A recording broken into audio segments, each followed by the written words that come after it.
চোখ বন্ধ করি। প্রভু যিশু, তোমাকে ধন্যবাদ দিই প্রভু, আজও সুযোগ দিয়েছো তোমার বাক্যকে শোনার এবং বোঝার প্রভু যিশু। তাই প্রভু এখন যেন তোমার বাক্যকে আমরা শুনতে পারি আর যেন বুঝতে পারি, আর যেন প্রভু আমরা প্রভু বোঝাতে পারি আর যেন বুঝতে পারি। প্রভু তুমি বলতে আর শুনতে, বুঝতে আর বোঝাতে তুমি দয়া করো। পবিত্র আত্মা এখন তুমি আমাদের মাঝখানে বিরাজিত, আর তুমি আমাদের মাঝখানে তুমি কাজ করো প্রভু যিশু।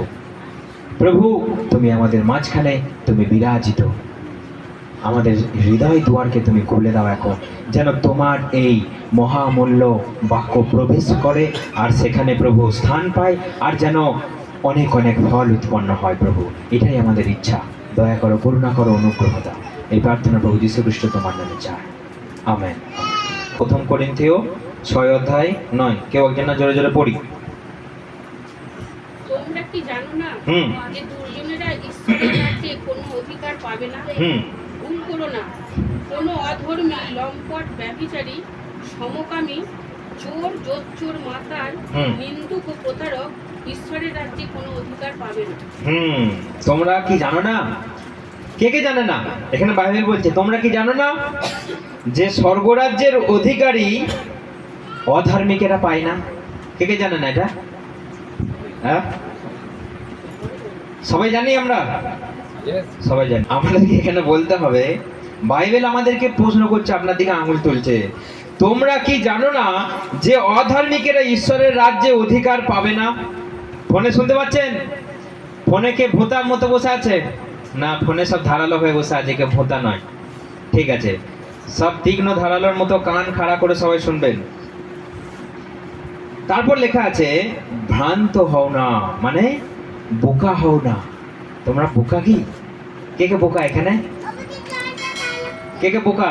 আমরা সবাই চালাক। কেউ যদি আমাকে কেউ বোকা বলে এমন রেগে যাব না, কারণ বোকাকেও শুনতে মানে কারো ইচ্ছা নয়, সবাই ভাবে আমি চালাক।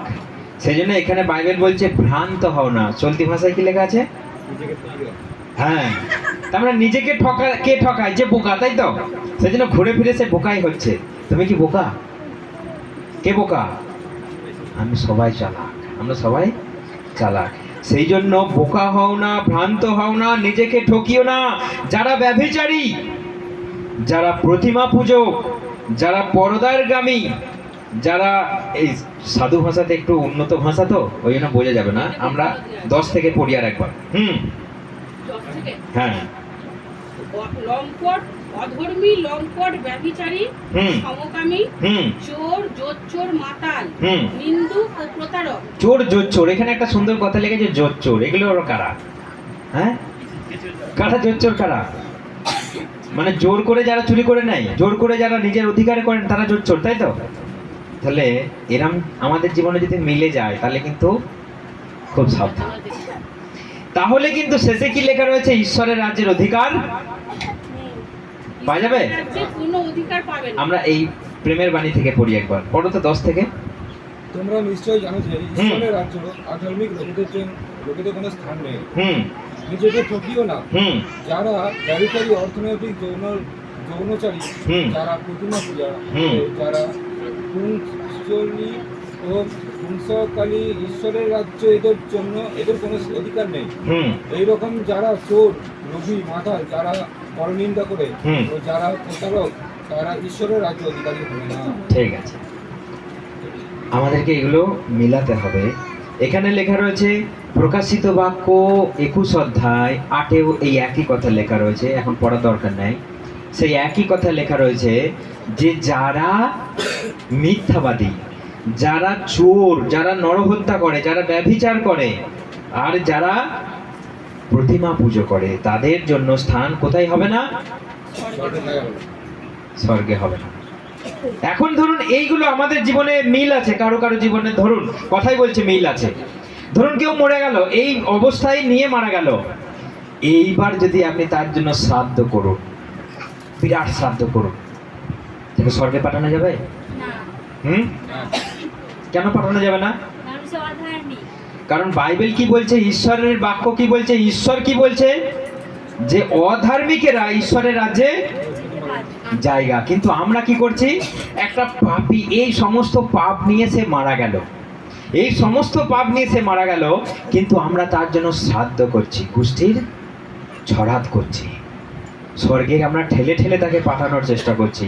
কিন্তু একটা মানুষকে কি শ্রাদ্ধের দ্বারা, একটা মানুষকে কি মন্ত্রের দ্বারা স্বর্গে পাঠানো যায়? না, কিসের দ্বারা স্বর্গে যাওয়া যায়? কিসের দ্বারা যাওয়া যায়? ঈশ্বরের যেইগুলো আমরা এখানে পড়লাম সেগুলোকে সব আমাদের জীবন থেকে ফেলে দিতে হবে।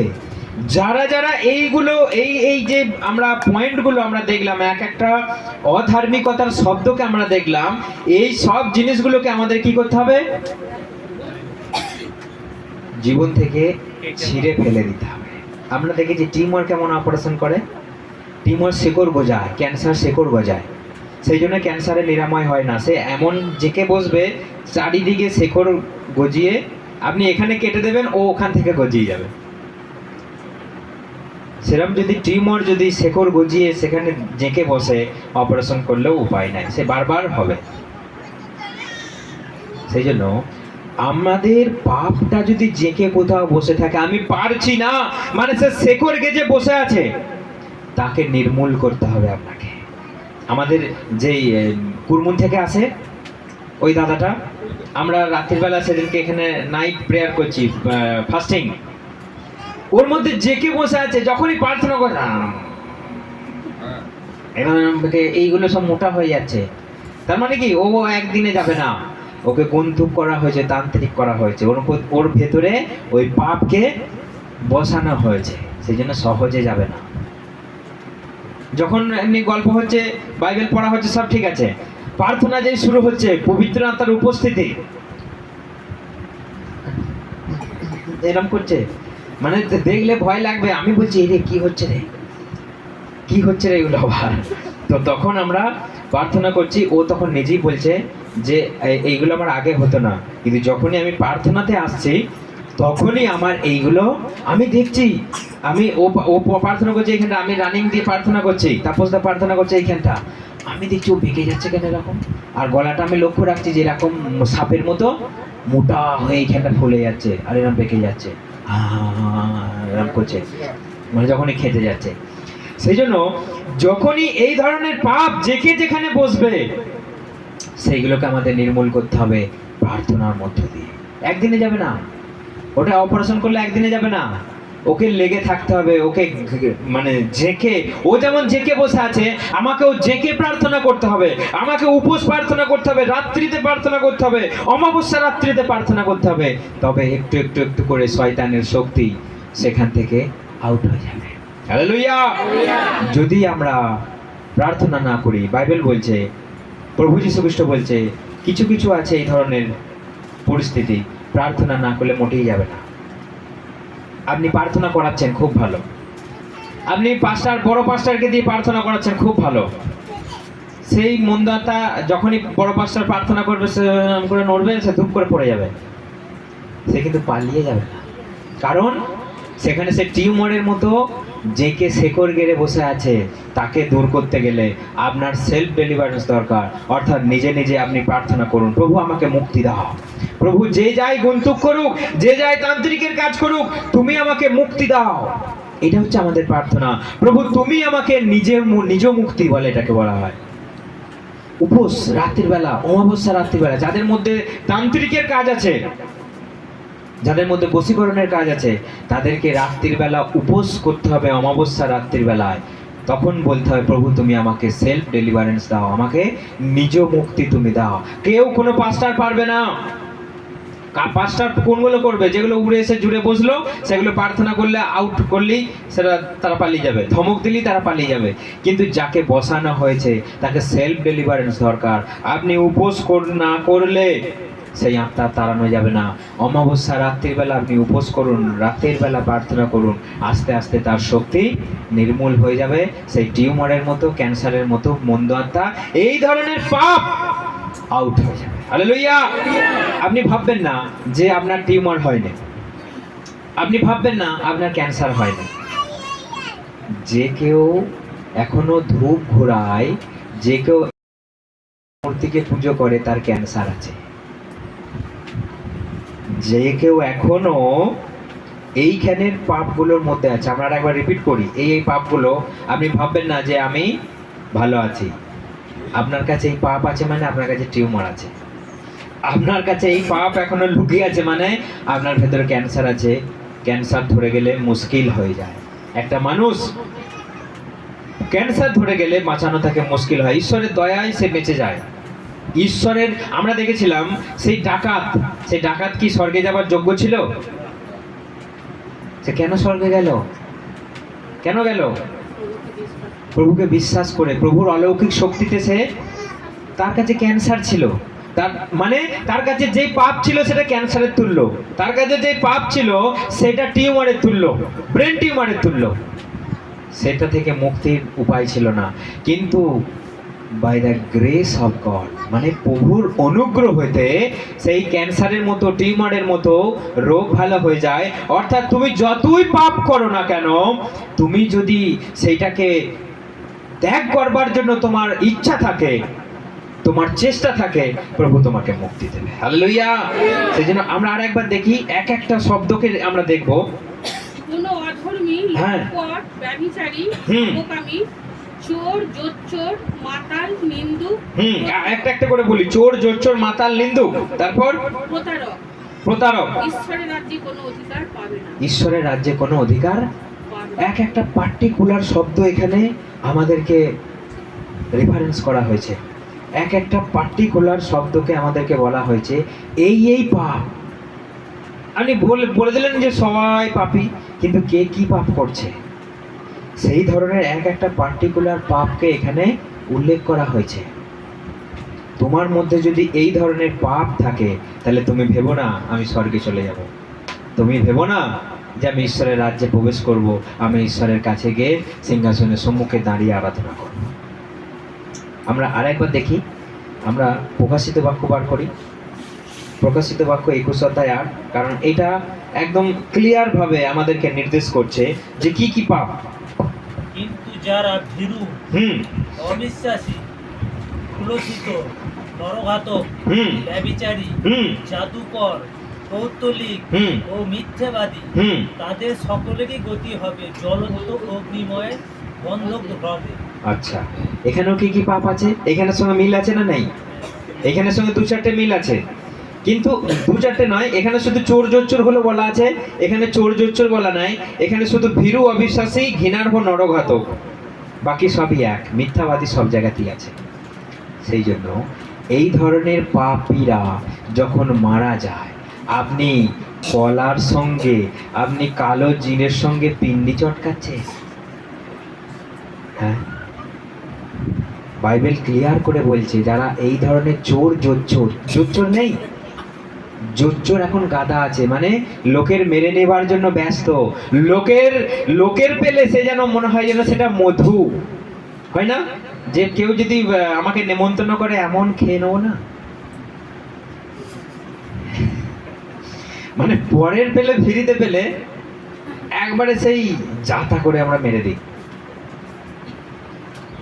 একটা অংশ খালি থাকে না, ঠেসে মেরে দিই। ঠিক সেই রকমই আমাদেরকে এখানে একটা জিনিস দেখতে হবে যে এই ধরনের পাপ আমাদেরকে ত্যাগ করতে হবে। আমরা যদি জাগতিক নিয়মে একটা আত্মার কল্যাণ করতে চাই, কোনোদিনও হবে না।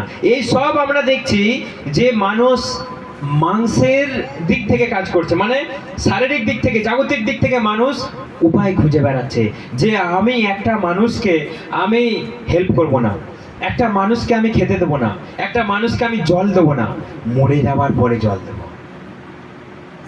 কত বড় আমাদেরকে ঠকানো হচ্ছে, আর আমরাও সেই বোকা। কারণ বাইবেল প্রথমেই বলছে বোকা হও না, নিজেদেরকে ঠকিও না। আমরা তো নিজেদেরকে ঠকাচ্ছি। আমরা সবাইকে ত্যায্য পুত্র করে দিচ্ছি, ত্যায্য বাবা মা করে দিচ্ছি, দিয়ে মরার পরে যত পালনি দেখাচ্ছি। আমরা বেঁচে থাকতে আমরা গোল টেবিল করে কেউ জল খাই, আমি এই কথাগুলো আগেও বলেছি। আর এইগুলোই হচ্ছে বেশি, আর এইগুলোই মানুষের কাছে পৌঁছাতে হবে। মন ফেরাও, নিজেদেরকে তোমরা ঠকাচ্ছ, নিজেদেরকে তোমরা এখনো বোকা বানাচ্ছ। শ্রাদ্ধ করে স্বর্গে যাওয়া যায় না। মন থেকে এইগুলোকে দূর করো, আর একমাত্র এটা উপায় হচ্ছে তোমরা যীশু খ্রিস্টের কাছে এসো, কারণ তিনি একমাত্র উপায়, স্বর্গে যাবার উপায়। তিনি বলেছেন আমি পথ, সত্য আর জীবন, আমার মধ্য দিয়ে এসো, তোমরা অটোমেটিক স্বর্গে চলে যাবে। হালেলুয়া। কোনো আলাদা কাউকে ডেকে এনে ঘাটে কলা পাতার উপরে পিন্ডি চটকে পিন্ডি খেতে আসবে কেউ? কারো ইচ্ছা আছে মরে যাওয়ার পরে বেঁচে থাকতে তোমাকে একটা কলা দিল না, আর ওখানে কলাটাকে চটকে গোল গোল পাকিয়ে? আমরা বোকা, আমাদেরকে বোকা বানানো হচ্ছে, আমাদেরকে এখানে শিক্ষিত করবার জন্য ডাকা হচ্ছে, আমাদেরকে এখানে জ্ঞান দেবার জন্য ডাকা হচ্ছে, কিন্তু আমরা সেই জ্ঞান নিতে, আমরা স্বাধীন হতে, আমরা নিজেদেরকে পরিপক্ক করতে আমাদের ইচ্ছা নাই। আমরা সেই ওদের চরণে আমাদের পড়ে থাকতে ইচ্ছা, ওদের চরণের ধুলো চাটতেই আমাদের ইচ্ছা, যে না তোমরা যেটা বলছো সেটাই ঠিক। আমরা এতদিন চোখে দেখিনি, আমরা এতদিন খেতে দিইনি, এতদিন ফল দিইনি, মরে যাওয়ার পর ঘাটে দিয়ে আসবো। সহজ ব্যাপার, সহজ না? সহজ না এটা? হ্যাঁ, একটা মানুষকে জল দেওয়া ভালো, জীবিত অবস্থায় জল দেওয়া ভালো, না মরে যে ঘাটে জল দেওয়া ভালো? কোনটা ভালো? একটা মানুষকে আপনি 10টা ফল তাকে কেটে খেতে দেওয়া ভালো, না পুকুরের গাবায় গিয়ে একটা হাঁড়িতে পুঁতে দিয়ে আসা ভালো? কোনটা সহজ? হ্যাঁ, কোনটা সহজ? ঘাটে দেওয়াটা সহজ, তাই না? সেই জন্যই তো আমরা করি। আমরা 10 দিন পালন করে দায় ছেড়ে দিই, তারপর কোথায় গেল? কোনোদিন খোঁজ নিয়েছেন কোথায় গেল আমার মা, কোথায় গেল আমার বাবা, কোথায় গেল আমার ঠাকুমা? খোঁজ নেই। আর আমরা জানিও না কি হয়। আমরা তো বোকা, আমাদেরকে তো বোকা বানানো হয়। সেই জন্য আমাদেরকে প্রভু যীশু খ্রিস্ট একটা কথা বলছে, যে তোমরা নিজেদেরকে বোকা হও না, তোমরা নিজেদেরকে ঠকিও না। তোমরা কোনো অধর্মচারী ঈশ্বরের রাজ্যে যেতে পারে না। তার যত টাকা থাকুক, যত নিয়ম, প্রত্যেক বছরকে দিক। আচ্ছা, আপনি একটা কথা বলুন, আপনি যখন কাজ করলেন সে স্বর্গে চলে গেল, কথাই বলছি, তাহলে বছরকে দেওয়ার উদ্দেশ্যটা কি? প্রত্যেক বছর তো আমরা বছরকে দিই, এটার মানেটা কি? কেউ প্রশ্ন করেছে কোনোদিন? তাহলে আমি তো তার জন্য বিরাট আয়োজন করেছি।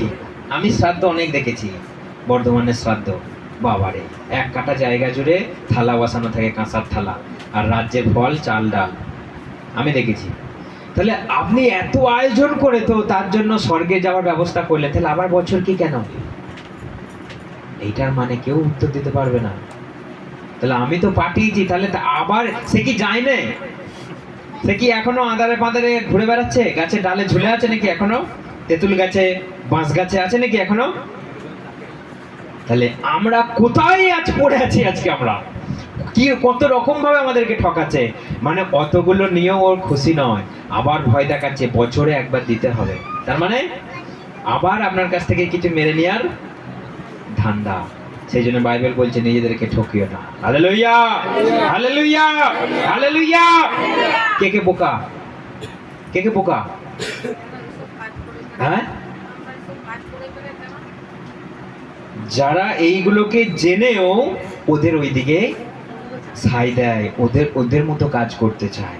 প্রভু বলছে একটা মানুষ যতক্ষণ বেঁচে আছে ততক্ষণই সে নিজের ব্যবস্থা নিজে করতে পারে। একটা মানুষ যতক্ষণ বেঁচে আছে ততক্ষণ সে নিজের ব্যবস্থা নিজে করতে পারে। মরে যাওয়ার পর তার 14 গোষ্ঠী এসে 1000 রকম নিয়ম পালন করলেও তার ব্যবস্থা করা যায় না। হালেলুয়া। সেই জন্য আমরা একটা দাউদের উদাহরণ আমরা জানি। দাউদের ছেলে অসুস্থ, পীড়িত। দাউদ সেই ছেলেকে বাঁচানোর জন্য কি করছে? সে উপোস করছে, প্রার্থনা করছে, দিনরাত ঘরবন্দি হয়ে প্রার্থনা করছে। ছেলেটা আরো রোগগ্রস্ত হয়ে যাচ্ছে, পীড়িত হয়ে যাচ্ছে। সে তত প্রার্থনা করতে করতে তার ছেলেটা মরে গেল। সৎকার করলো, উঠে চান টান করে খেতে লাগিয়ে দিল। তখন বাড়ি থেকে প্রশ্ন করছে, বলছে আপনি ছেলেটা জীবিত থাকাকালীন আপনি এত কিছু করলেন, আর মরে যাওয়ার পরে আপনি খাচ্ছেন কেন? এটা দাউদের উত্তর বলছে, আমি তাকে প্রার্থনা করে, আমি তার জন্য এত কিছু করেও আমি তাকে বাঁচাতে পারলাম না। তাহলে মরে গেছে আর আমি কি করব? মরে গেছে আমি আর কি করব? আমি ন্যাড়া হব? আমি বেঁচে থাকাকালীন তার জন্য কাকুতি মিনতি করলাম, প্রভু তুমি দয়া করো, প্রভু তুমি বাঁচাও, প্রভু তুমি আর একটা সুযোগ দাও। প্রভুর যখন ইচ্ছা নয়, প্রভু যখন তাকে নিয়ে নেওয়ার ইচ্ছা, তাহলে আমি আর কি করব? আমি আর কি করব? আমি ওই জন্যে আর আমার হাতের ক্ষমতা নেই, আমার আওতার বাইরে চলে গেছে। একটা মানুষ মরে গেল মানে সে আওতার বাইরে চলে গেল, আমার আর কিছু করণীয় নয়। সেই জন্য দাউদ উঠে খেতে লাগিয়ে দিলেন। আর আমরা বেঁচে আছে কোনো করণীয় নাই, পড়ে দগদাচ্ছে, একটু জল, একটু ডাক্তার, একটু ওষুধের জন্য চিৎকার করছে, কেউ দেখা দিচ্ছে না। মরে গেল, দেখ এইবার ক্যালি, মরে গেল এবার ক্যালি দেখ।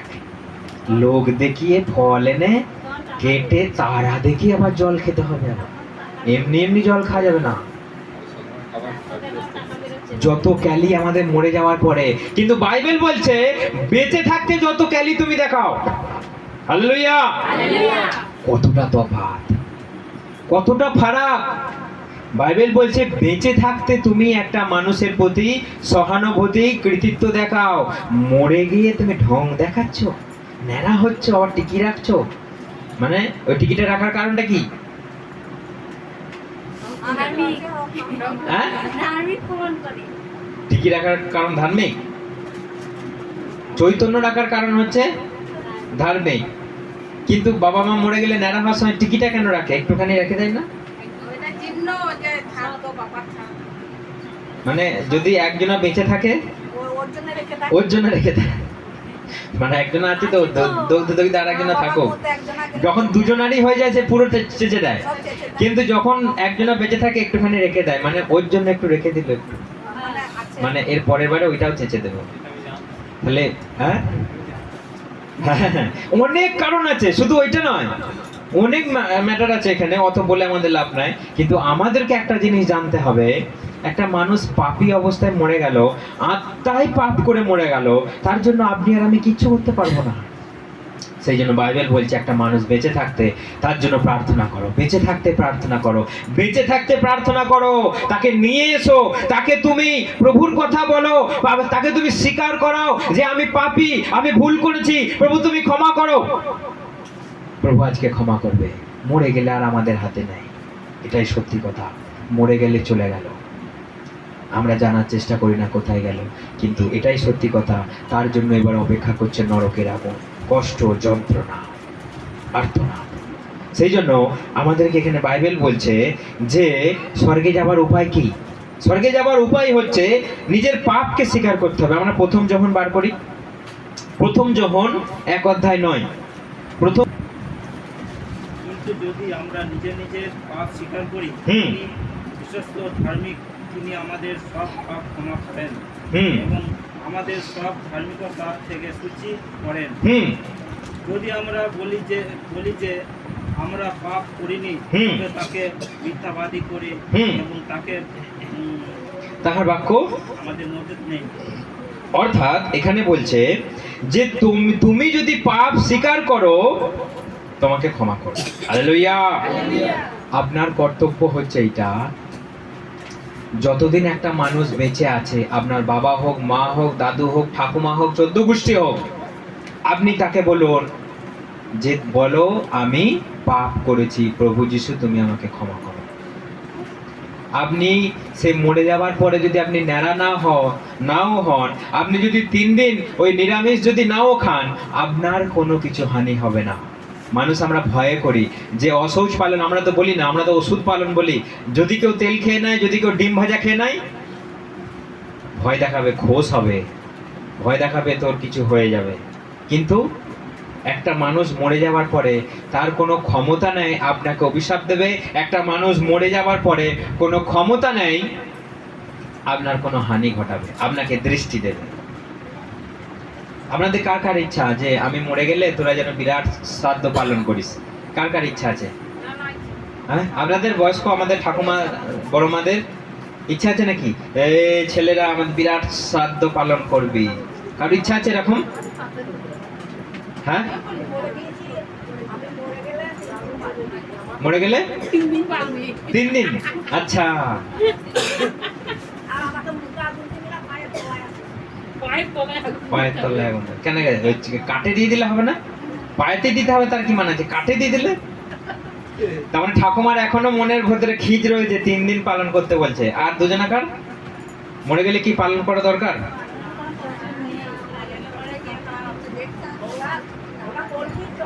হ্যাঁ,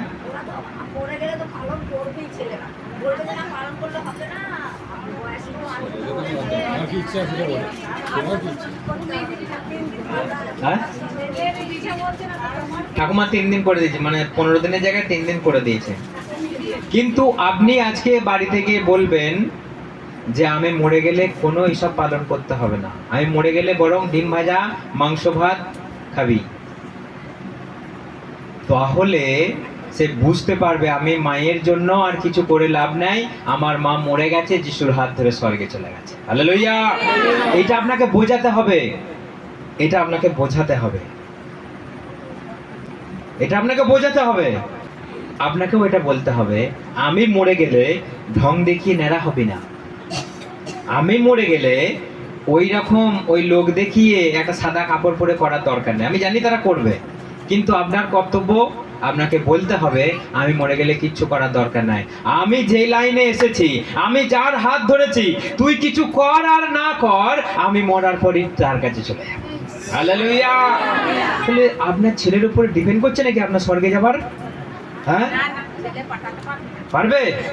বাইবেল বলছে আপনার কাছেই আছে সমস্ত কিছু, আপনি আজকেই পাপ স্বীকার করুন, তিনি বিশ্বস্ত, তিনি ধার্মিক, আপনার পাপ তিনি মোচন করবেন। হালেলুয়া!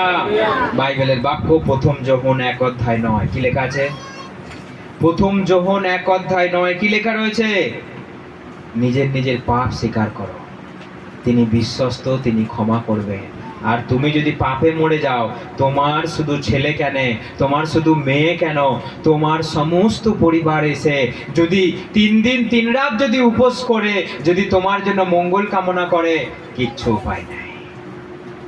সেই জন্য বাইবেল বলছে, দাউদ বলছে মানুষ পাতালে চলে গেলে আর কিছু করার নেই, মানুষ পাতালে গেলে ঈশ্বর ঈশ্বর করতে পারে না, অর্থাৎ মানুষ নরকে চলে গেলে, একবার মরে গেলে সেই আত্মা থেকে আর কথা বেরোয় না, বডি না থাকলে কথা বেরোবে না। সেই জন্য কথা হচ্ছে আপনার, প্রভু আমাকে তুমি ক্ষমা করো, আমি পাপ করেছি, আমি পাপ করেছি।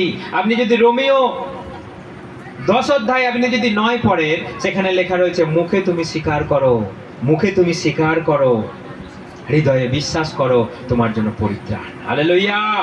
তাহলে আমাদের স্বর্গে যাবার উপায় তিনি বলে দিয়ে গেছেন, কিন্তু আমরা সেই উপায়ে রাজি নয়, আমরা সেই উপায়ে রাজি নয়, আমরা আলাদা উপায় ধরে রেখেছি। সেই জন্য সেই উপায় যে যতই খরচা করো, সেই উপায়ে সে যে যত রকমের বিধি পালন করো, যে যতদিনই, আগে তো ছিল 1 মাস, এখন কমে এসেছে 15 দিন, এখন কমে এসেছে 12 দিন, মেয়েদের জন্য আবার 3 দিন। তারা আগে স্বর্গে পাঠিয়ে দেবে, তারপর ছেলেরা পাঠাবে, হাফ যদি বাকি থাকে তারপর ছেলেরা পাঠাবে, আবার ছেলেরা না পাঠাতে পারলে পরের বছর আছে। সেই জন্য আপনাকে ঠকানো হচ্ছে, আপনাকে বোকা বানানো হচ্ছে। বাইবেল বলছে নিজের পাপ স্বীকার না করলে ঈশ্বরের রাজ্যে স্থান পাওয়া যায় না। এই ধরনের পাপী অধার্মিকেরা ঈশ্বরের রাজ্যে অধিকার পায় না। ঠকিও না, আরো একবার ঠকিও না, নিজেকে বোকা বানিও না। আমার সঙ্গে বাইবেল বার করুন, যোহন 20:31, যোহন বার করুন। কারণ যিশুর প্রতি বিশ্বাস স্থাপন না করাটা আমাদের কত বড় বোকামো। এই সমগ্র জগৎ আজকে যিশুকে অস্বীকার করে, কিন্তু যিশুর উপরে বিশ্বাস না করলে কি হবে? আমরা যোহন 20:31 পড়ি। যোহন 20 হ্যাঁ। কিন্তু এইসব লেখা হয়েছে যেন তোমরা বিশ্বাস করো যে যিশুই খ্রিস্ট ঈশ্বরের পুত্র, আর বিশ্বাস করে যেন তার নাম জীবন পায়।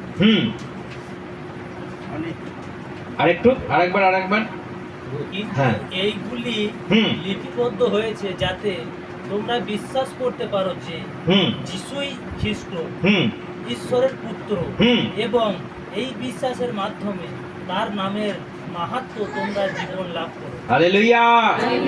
এইগুলি কেন লেখা হয়েছে এখানে? কেন লেখা হয়েছে?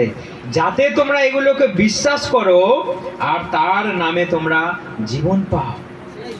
অর্থাৎ আমাদেরকে জীবন পেতে গেলে, আমাদেরকে স্বর্গে যেতে গেলে আমি মরে যাওয়ার পর করণীয় বিষয় নয়, আমাকে আজকেই এখানে যিশুর নামে বিশ্বাস করতে হবে।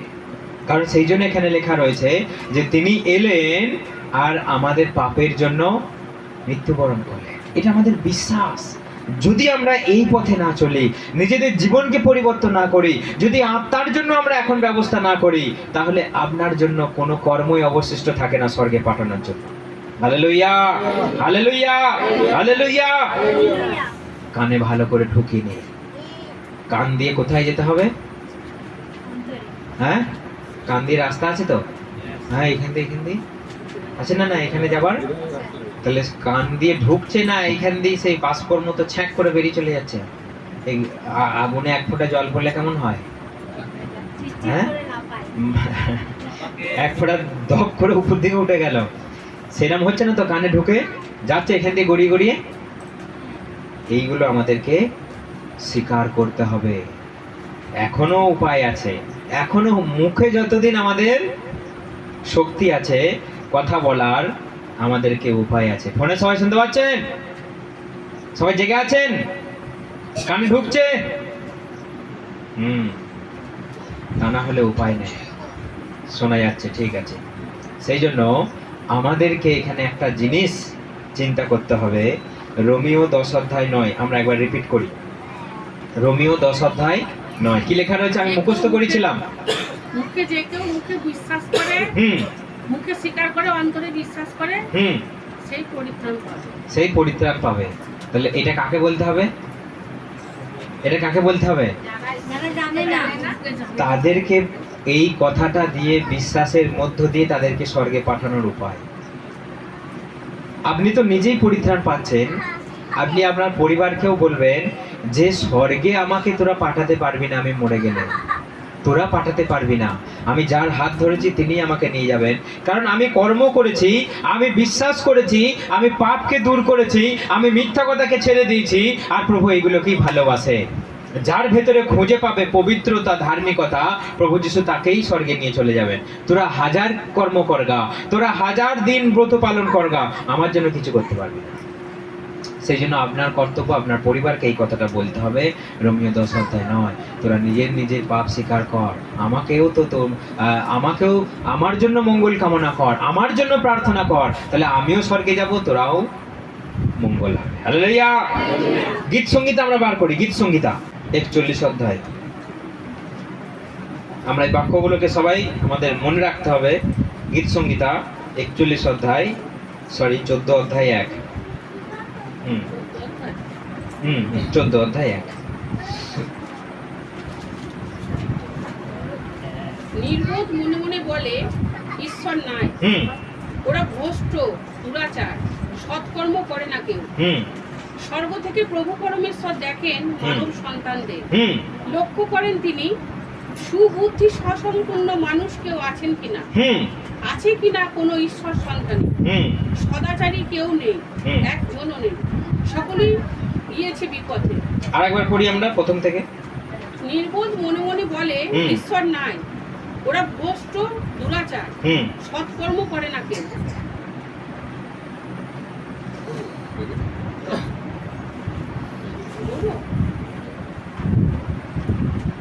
হ্যাঁ, আমরা 2 পড়ি। স্বর্গ থেকে প্রভু পরমেশ্বর দেখেন মানব সন্তানদের, লক্ষ্য করেন তিনি সুবুদ্ধি সসম্পন্ন মানুষ কেউ আছেন কিনা, আছে কিনা কোনো ঈশ্বর সন্তানী। সদাচারী কেউ নেই, একজনও নেই। সদাচারী কেউ নেই, একজনও নেই। সবাই আমরা মরে যাওয়ার পরেই সদাচরণ করতে চাই, কিন্তু এখানে বাইবেল কি বলছে?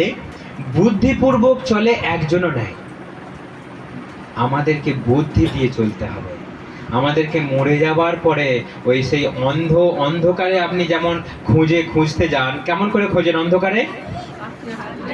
হ্যাঁ, নির্দিষ্ট জায়গায় গিয়েই আপনি কি ধরে নেন? আপনাকে সেই অন্ধের মতো হাঁদড়ে যেতে হবে। আমরা মরে যাওয়ার পরে সেই কাজটা করি। মরে যাওয়ার পরে আমরা জানলামই না তার ইচ্ছা, আমরা জানলামই না তার কি ইচ্ছা, তার কি মানে আমাদের প্রতি কর্তব্য, কি করতে সে সন্তুষ্ট হবে, আমরা সেটা জানার ইচ্ছা করলাম না, কিন্তু আমরা মরে যাওয়ার পরে করলাম। সেই জন্য সদাচরণ করো। ঈশ্বর অনুসন্ধান করে দেখছেন তুমি সদাচরণ করছো কি করছো না। হালেলুয়া। সেই জন্য ঈশ্বর জানেন আমি মরার পরে কোথায় যাব। যদি তোমার মধ্যে সদাচরণ থাকে তুমি পরিত্রাণ পাবে, নচেত পরিত্রাণ পাবে না। সেই জন্য আমাদেরকে পরিত্রাণ পাওয়ার জন্য কর্ম করতে হবে। বিশ্বাস আপনার যদি কর্মে পরিণত না হয়, কাজে পরিণত না হয়, তাহলে সেই বিশ্বাস আপনাকে পরিত্রাণ করতে পারবে না। সেই জন্য আরো একবার বলি, নিজেকে বোকা বানিও না, নিজেকে ঠকাও না। তুমি ফাঁদে পড়বে, তুমি বোকা হয়ে যাবে। আমরা আর একটা বাক্য পড়ে আমরা শেষ করব।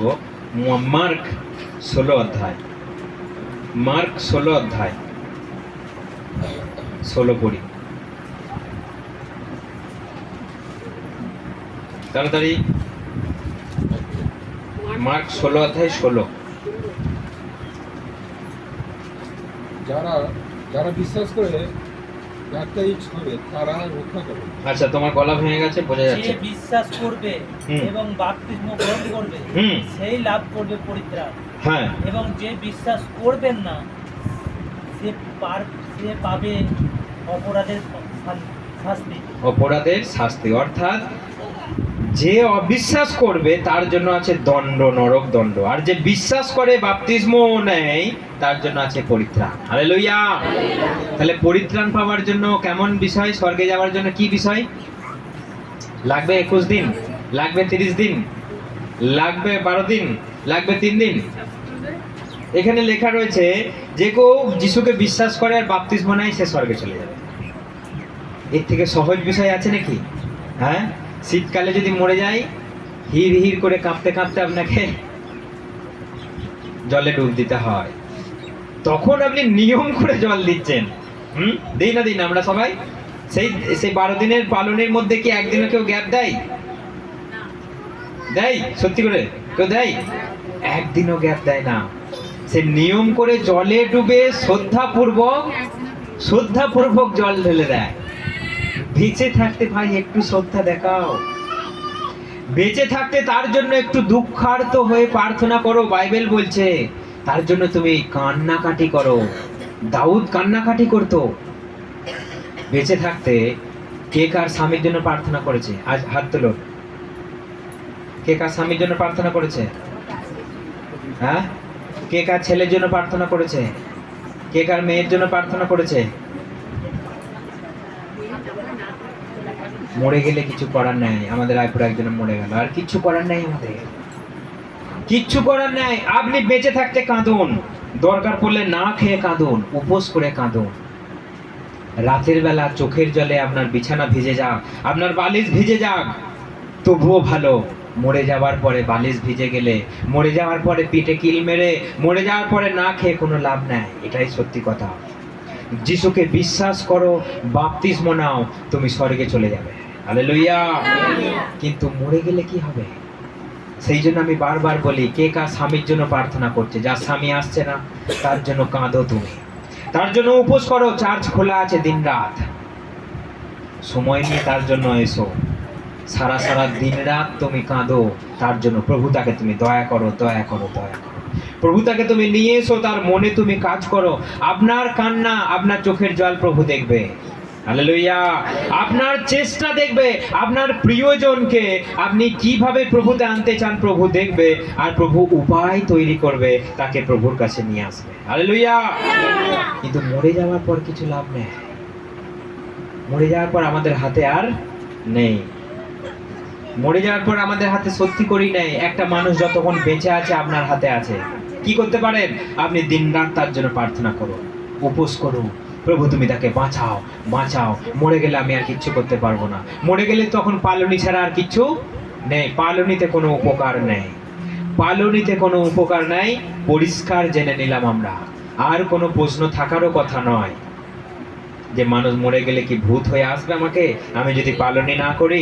মানুষ মরে গেলে আর কোনো তার ক্ষমতা নেই, আপনার উপরে কোনো অধিকার নেই, আপনাকে গলা টিপার কোনো অধিকার নেই, আপনাকে অভিশাপ দেবার কোনো অধিকার নেই, কিচ্ছু করতে পারবে না। কিন্তু একটা মানুষ যতক্ষণ বেঁচে আছে আপনাকে অনেক কিছু করতে পারে। সেই জন্য আপনি কাঁদুন, প্রার্থনা করুন, হাজার চেষ্টা করুন, সে আপনার গা থেকে রক্ত ঝরিয়ে দিক, তবু আমি তার জন্য প্রার্থনা করতে ছাড়বো না। হালেলুয়া। সে আপনাকে হাজার বাধা দিক, তবু আমি প্রার্থনা করতে ছাড়বো না, কারণ প্রার্থনাতেই মঙ্গল, কারণ প্রার্থনাতেই জীবন, কারণ প্রার্থনাতেই স্বর্গ, প্রার্থনাতেই শান্তি। হালেলুয়া। সেই জন্য আমাদেরকে একটা মানুষকে যিশুর আওতায় আনতে হবে, তাকে বাপ্তিস্ম দিতে হবে, তাকে পাপ স্বীকার করাতে হবে, তাকে প্রায়শ্চিত্ত তাকে গ্রহণ করাতে হবে, আর নতুন করে জীবন তাকে শুরু করাতে হবে। কটা পয়েন্ট বললাম? পাপ স্বীকার করাতে হবে, 1। 2 হচ্ছে যিশুর প্রতি বিশ্বাস, তাকে নিয়ে আসতে হবে, স্থাপন করাতে হবে। 3, তাকে প্রায়শ্চিত্ত গ্রহণ করাতে হবে। 4, তাকে নতুন জীবন যাপন করাতে হবে, তালি পরিত্রাণ। আর এইগুলো সব থেকে সহজ উপায়। বিশ্বাস আর বাপ্তিস্ম একটা মানুষের জীবনে শান্তি, আনন্দ আর পরিত্রাণ। আর আছে কোনো উপায় এছাড়া? অনেক উপায় মানুষ বার করবে, কিন্তু সেই উপায়ে কোনো লাভ হবে না। সেই জন্য আমাদেরকে নতুন জীবন যাপন করতে হবে। লাস্ট বাক্য আমার সঙ্গে 2 করিন্থীয় 5 অধ্যায় বার করি। 2 করিন্থীয় 5 অধ্যায় 17। কেউ যদি খ্রিস্টের সঙ্গে সংযুক্ত হয়, তবে সে হবে এক নতুন সৃষ্টি। পুরাতন যা কিছু সবই আজ বিগত, নতুনের হয়েছে আবির্ভাব। হ্যাঁ, নতুনের হয়েছে আবির্ভাব। অর্থাৎ আমরা যারা যিশুতে আছি, আমরা কেমন? আমরা কেমন? আমরা সবাই নতুন, কোনো পুরনো বিষয় আমাদের সঙ্গে আর নেই। সেই জন্য যদি কেউ খ্রিস্টে থাকে, তবে সে নতুন সৃষ্টি হলো, পুরাতন বিষয়গুলো সব অতীত হয়ে গেছে। হালেলুয়া। সেই জন্য আপনার মনে যেন এই ধারণা না থাকে, আমার জন্য কেউ শ্রাদ্ধ শান্তি করুক, আমার জন্য কিছু করার দরকার নেই। তারা করবে, সেটা তাদের ব্যাপার। আমি তাদেরকে ডিক্লেয়ার করলাম যে আমার জন্য করার কোনো দরকার নেই। আমাকে কেউ পুরাক আর আমাকে কেউ কবরে দিক, আমি দেখতে আসছি না। আমি সেখানে চলে যেতে পারলে আমি ভিড়েও এদিকে আর তাকাবো না। আমি একবার টপকে যেতে পারলে আমি ঘুরেও এদিকে আর তাকাবো না, তোরা আমার বডিটাকে নিয়ে কি করলি। যদিও ব্যবস্থা হবে। সেই জন্য আমার মাথা ব্যথা নাই, কি আমাকে পুরালো, কেউ আমাকে কবরে দিল, আমি সেখানে চলে যেতে পারলে আমি বাঁচি, কারণ আমি নতুন সৃষ্টি হয়েছি, আমি নতুন জায়গায় যাচ্ছি, তার কাছে পৌঁছতে পারলে আমার জীবন ধন্য ধন্য ধন্য। হালেলুয়া। সেই জন্য আমাদের জ্ঞান বুদ্ধি খুলতে হবে, আর আমাদেরকে প্রার্থনা করতে হবে যেন আমাদের জীবন এইভাবে সাকসেসফুল হয়। আসুন আমরা সবাই প্রার্থনা করি প্রভুর কাছে, যেন জীবন ব্যর্থ না হয়।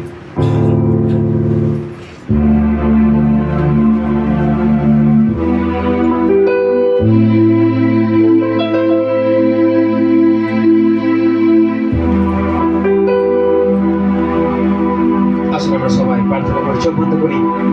প্রভু, তুমি আমাদের দয়া করো, আমাদের করুণা করো, আমাদের অনুগ্রহ দাও, যেন ও প্রভু এই জীবন ব্যর্থ না হয়। ও প্রভু, আমাদের এই জীবন যেন প্রভু নষ্ট না হয়। আমরা তোমার নামে বিশ্বাস করি, আমরা তোমার নামে ও প্রভু উদ্ধার লাভ করেছি, নতুন হয়েছি, পরিত্রাণ পেয়েছি, আর আমরা তোমার কাছে যাব।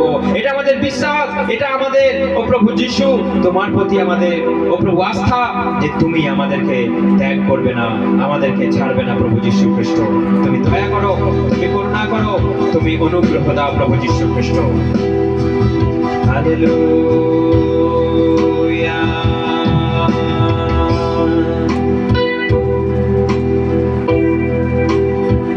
ले चल मुझे, ले चल मुझे, तू है जहाँ। ले चल मुझे, ले चल मुझे, ले चल मुझे तेरे सिंहासन के पास। ले चल मुझे, ले चल मुझे, ले चल मुझे, तू है जहाँ। ले चल मुझे, ले चल मुझे, ले चल मुझे तेरे सिंहासन के पास। ले चल मुझे,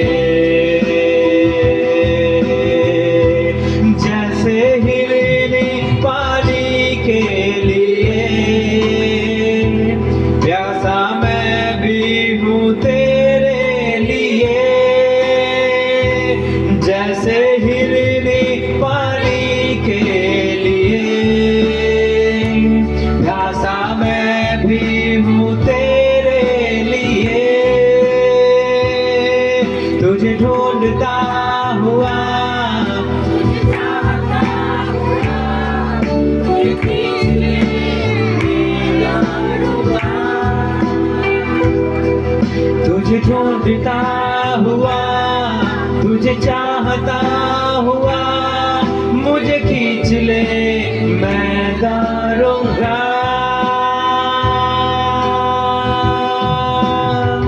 ले चल मुझे,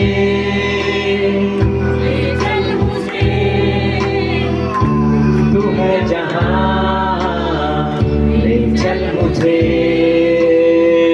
ले चल मुझे, ले चल मुझे।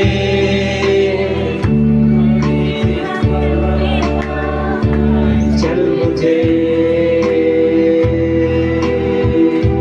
আমেন। প্রভু তুমি নিয়ে চলো প্রভু।